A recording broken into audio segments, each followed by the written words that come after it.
Have you ever had your child look at you dead serious and say something like, "Dad said I can decide if I even have to come here"? Or, "Mom wants to know why you're so controlling." And in that moment, your stomach drops because you can feel it. This isn't a normal parenting moment. This is your child being placed in the middle of adult conflict, and you're being invited, almost dared to react. And really quickly, before we go any further, if you're sitting there thinking, I cannot keep improvising on these moments, I need a plan, I need language, and I need help staying regulated so I don't lose my relationship with my kid, I want to invite you to book a strategy session with me. It's a real conversation where we look at your specific dynamic, what's been happening, what your child is starting to carry emotionally, and we determine whether my support is actually the right support for you. If it is, I'll tell you exactly what I recommend. And if it's not, I'll still point you towards the next best step for you.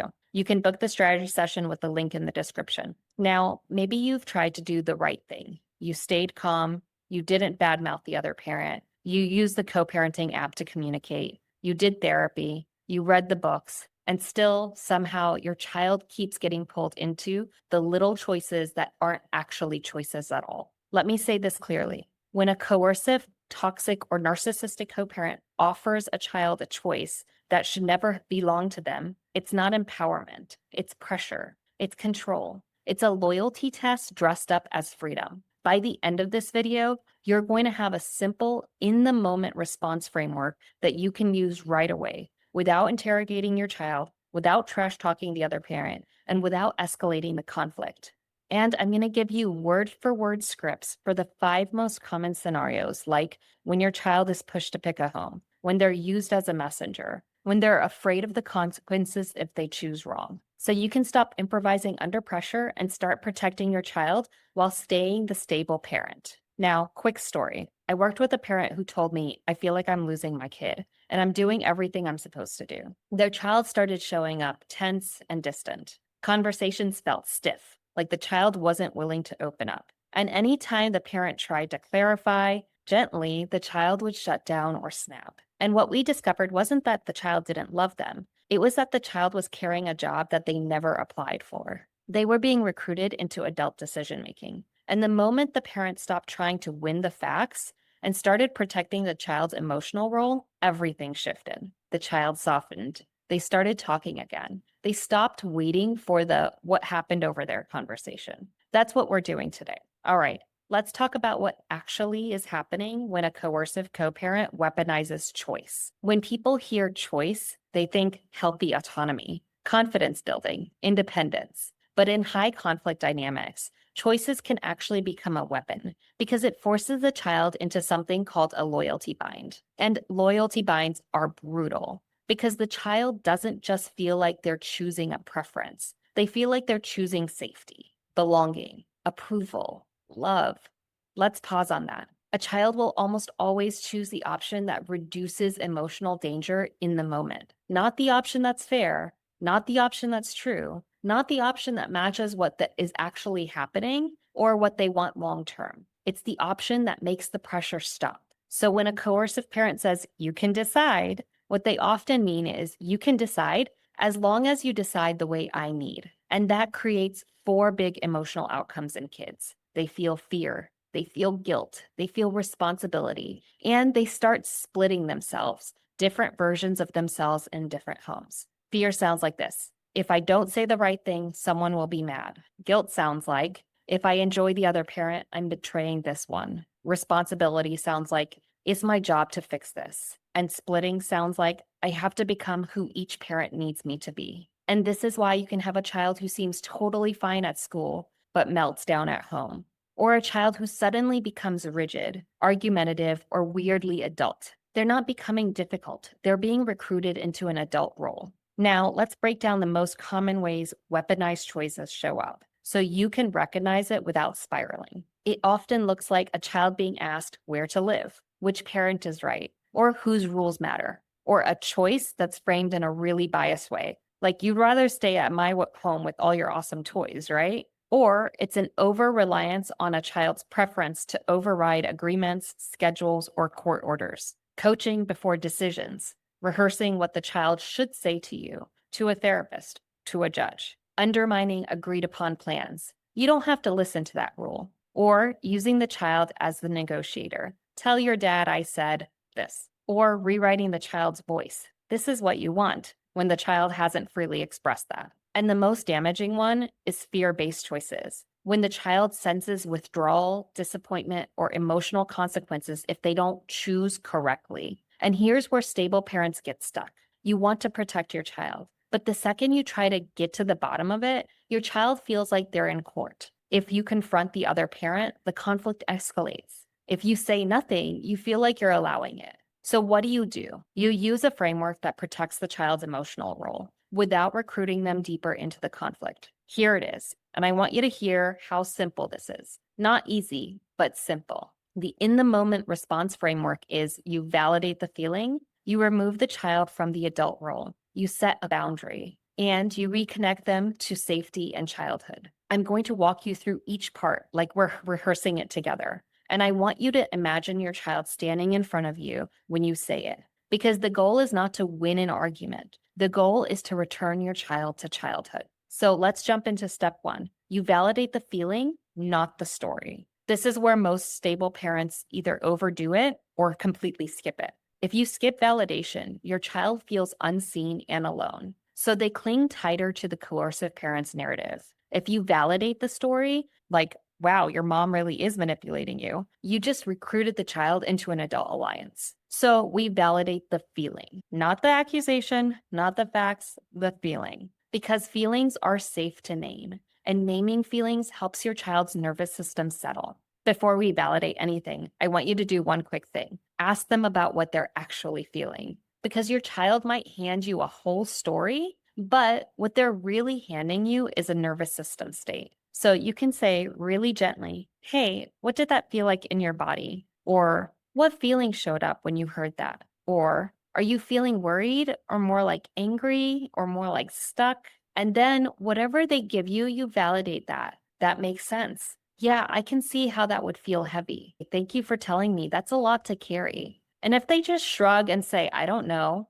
you don't push. You just offer a simple guess and permission. It's okay. Sometimes we don't have the words yet. If I had to guess, it might feel confusing or like pressure. And then you land it with, either way, you don't have to handle this alone. Let's pause on this, because that one small question can keep you from accidentally putting your child on the witness stand. And one phrase I want you to keep in your back pocket is, sounds like you feel stuck in the middle. Let me say that again, stuck in the middle. That phrase is gold because it tells your child, I see the pressure, without saying the other parent is doing something wrong. And if your child says, no, I'm not, you don't argue, you just soften. Okay, I hear you. Even so, it seems like a lot for you. Because here's the secret. A child in a loyalty bind often can't admit that they're in a loyalty bind. Admitting it feels dangerous. So your calm acceptance is safety. By the way, if you're listening to this and thinking, this is exactly what's happening in my house and I need someone to help me apply this to my specific child and my specific co-parent, that's what strategy sessions are for. We'll look at what your child is being pulled into, what you've already tried, what keeps going wrong, and determine if my support is the right support for you and your child. Okay, now step two. You remove the child from the adult role. This is the moment you give your child their childhood back, because weaponized choice is really role reversal. It makes the child the decision maker, the mediator, the messenger, or an emotional caretaker. So you calmly say something that removes the job. Here are a few ways to do that. You don't have to solve this. This is an adult decision and the adults will handle it. It's not your job to manage our feelings. You're not in trouble and you're not responsible for this. Let's pause here. For a lot of kids, this is the first time someone has explicitly taken the burden off of their shoulders. You might notice something interesting. They might get emotional, or they might get angry, or they might test you by saying something like, but mom or dad said I get to decide. And that's not defiance, that's anxiety. Because if the coercive parent system runs on the child performing a role, the child may fear what happens if they stop performing it. So you stay calm. You repeat the same message. You don't have to carry that here. That line matters because you're not trying to fix the other house. You're creating a safe emotional climate in your house. And that is how you become a stable parent long-term. So you validated the feeling. You've removed the child from the adult role. And now you move on to step 3. You set a calm boundary without making the child the enforcer of the boundary. This is where a lot of stable parents accidentally hand the child a weapon or a burden. They say things like, tell your mom I said no. Tell your dad he can't do that.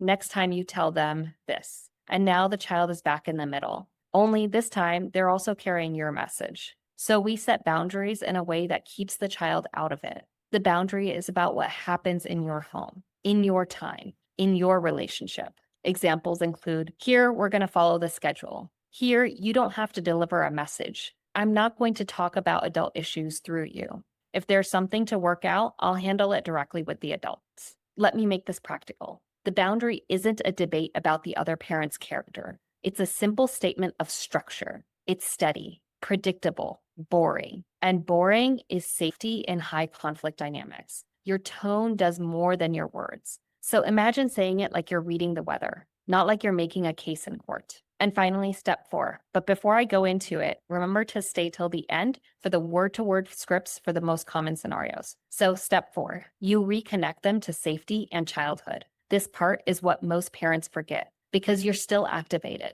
You still want to deal with it. You still want to document it. You want to make sure it doesn't happen again. But your child just went through something emotionally threatening. So after validation, role removal, and boundary, we reconnect. We return them to their body, to play, to normal, to attachment. So that can sound like, hey, you're safe here with me. Do you want a snack and a reset? Do you want to shoot hoops for 5 minutes and then we can do some homework? Do you want to cuddle with the dog and relax? Or for older kids who don't want comfort, you might say, want to take a drive with me and listen to music? Want to make something together? Want to show me things that you've been building? The goal is to communicate you're not alone. You're not responsible for adults. You get to be a kid again. And over time, this is what brings your child back. Not the perfect rebuttal, not the perfect evidence. Safety, repeated consistently, brings them back. Now, let's get super practical. I'm going to give you word-for-word scripts for the 5 most common scenarios. And as you listen, I want you to notice something. Every script does the same 4 steps. Validates, removes them from the adult role, sets the boundary, and reconnects. You're basically running the same play no matter what the content is. That's how you stay consistent. The first one, this is the pick a house moment. It's when your child walks in and says they get to choose whether they even come to your home. Child says, Dad said I can choose if I even come here, and I kind of don't want to.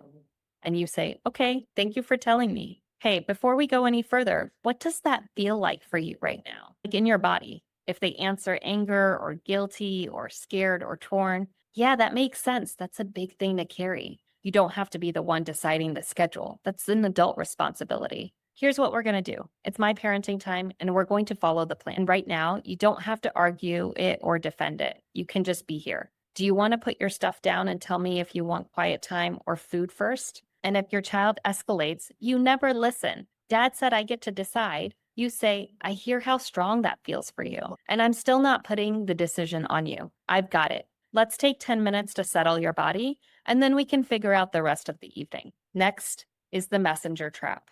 This is when your child is sent in to deliver a complaint, a demand, or a schedule change, like they're the go-between. Child says, Mom says to tell you that you need to stop being difficult and agree to switch weekends. You say, okay, I'm really glad you told me. Hey, what does it feel like when you're asked to tell me things like that? Does it feel stressful or like pressure? And if they answer nervous, stuck, worried, yeah, that totally makes sense. That's a lot for you to carry. You're not the messenger. That's not your job. I'll communicate with Mom directly about schedule stuff. And you and I, we're going to focus on the night. Want to pick dinner with me? We can choose tacos or pasta. And if your child says, but she said I have to tell you, you can say, I get it. That might feel scary. You are safe here. I'm not upset with you. You don't have to carry messages between adults. If Mom needs something, she can tell me herself.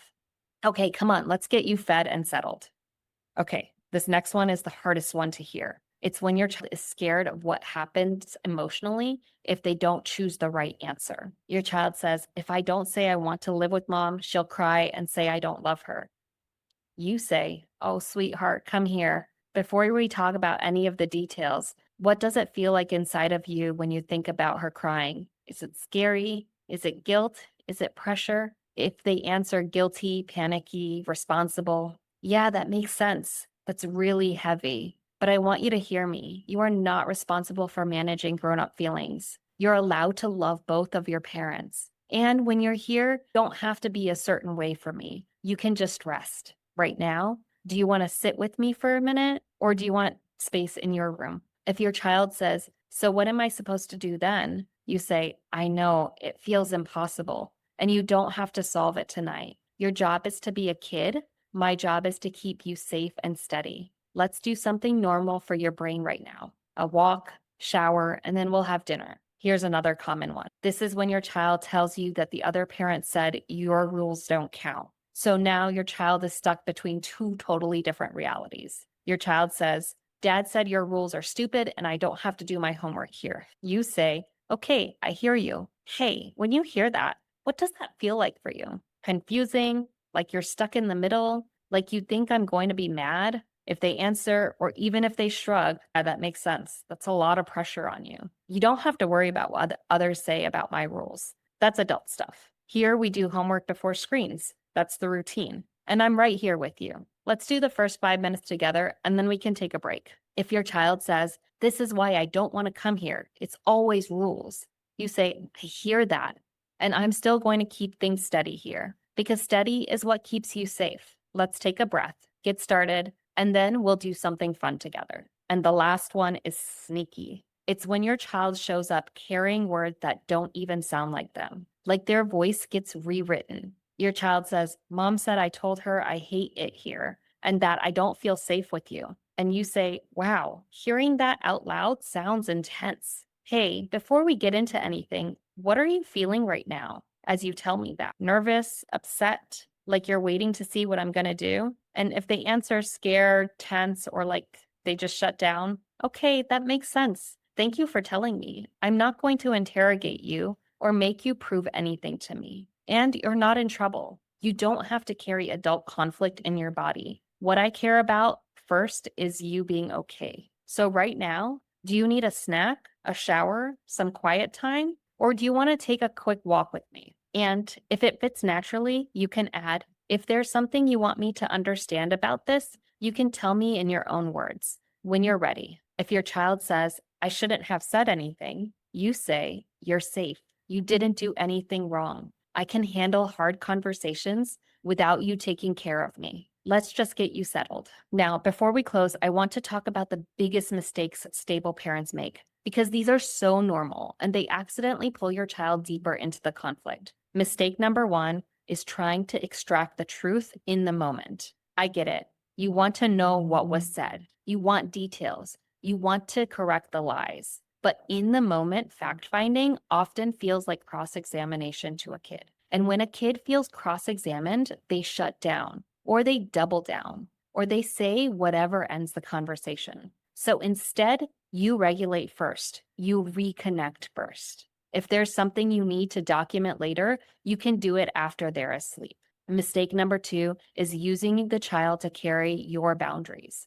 Tell your mom or tell your dad. That turns your child into a courier in a war zone. Even if your boundary is valid, the delivery method harms the child. You can still hold boundaries, just communicate adult to adult. Mistake number three is neutrality that feels like abandonment. Some parents go so hard on the "I won't say anything bad" that they accidentally say nothing supportive at all. And the child hears, "No one sees me." So remember, you can validate the child's experience without labeling the other parent. You can say, "That's a lot. That sounds scary. You shouldn't have to carry that." This is not trashing the other parent. It is protecting the child. Mistake number four, letting your dysregulation lead the conversation. Your child walks in with a loaded statement and your nervous system goes into fight or flight. Now you're louder than you meant to be, sharper than you meant to be. You start explaining and defending, and later you feel guilty. If that's you, you're not a bad parent. You're a parent under chronic stress. But you do need a repeatable plan because consistency is what creates safety. Number five, over-explaining adult realities to a child. Kids do not need a lecture on narcissism. They need a felt sense of safety. They need predictability. They need connection. and they need to know that they're not responsible for adult emotions. That's it. So let's land this. If your child is being offered choices that feel like pressure, if they're getting messages, accusations, or rehearsed lines, if your child seems torn, distant, or suddenly adult, you're not imagining it, and you're not powerless. You don't have to win the narrative to protect your child. You protect your child by giving them a repeatable experience of, I see you. This isn't your job. I'll handle the adult stuff. You're safe here. And if you want one sentence to hold on to, it's this. Your child doesn't need you to be the perfect parent. They need you to be the steady one.